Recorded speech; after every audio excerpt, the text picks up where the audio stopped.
Kennedy's assassination. In 1961, RFK becomes the Attorney General. In the same year, JFK presidency starts and ends at 1963 when JFK is assassinated. In 1968, RFK runs for president, and in the same year, RFK is assassinated. The life of JFK. JFK was born in 1917. He had 8 other siblings, and out of these 8 was Robert F. Kennedy, or RFK, and we will be getting into his assassination a little later. JFK was elected at 43 years old, making him the youngest elected president ever. With his youth and good looks, JFK was able to win over his opponent Richard Nixon in the TV presidential debates. This allowed the public to give him much love and attention. The public loves and attention slowly turned to distrust as JFK's presidency was marked by the Bay of Pigs invasion in 1961 and Cuban Missile Crisis in 1962. JFK was invited to a luncheon at Dallas, Texas on November 22, 1963. He rode his Lincoln limousine there with 3 people in the car. The first was JFK, the second Jacqueline Kennedy, and the third John B. Connally. As they were passing by the Texas School Book Depository at 12:30, 2 gunshots were fired. One hit JFK in the neck and the second hit him on the head.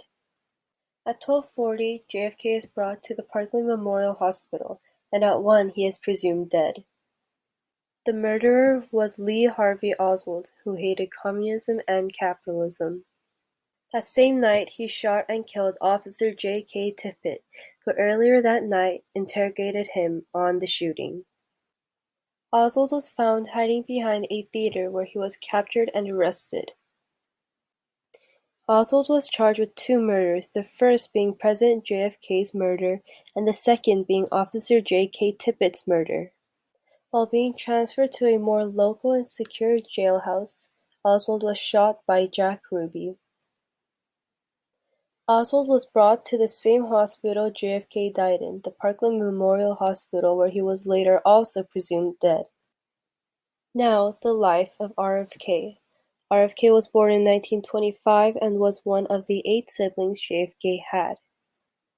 RFK was one of the very closest siblings to JFK, and he would later become a very influential supporter in JFK's presidential campaign.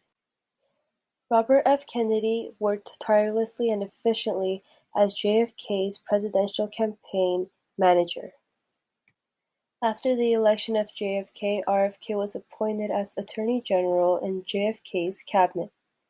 RFK fought against organized crime, and during his term, the convictions against organized crime figures rose by 800%.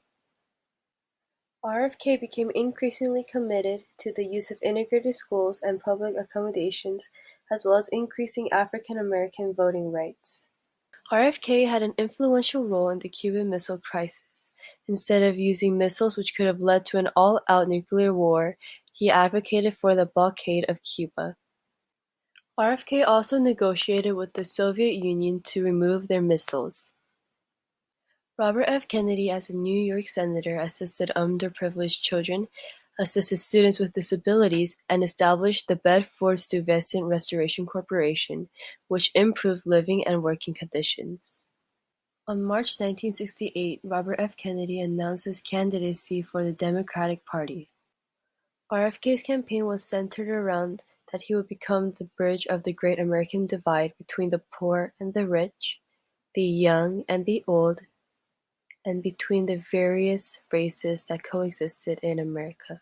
RFK had just won the very important California Democratic primaries when on June 5, 1968, at the Ambassador Hotel in Los Angeles, he was fatally shot and killed.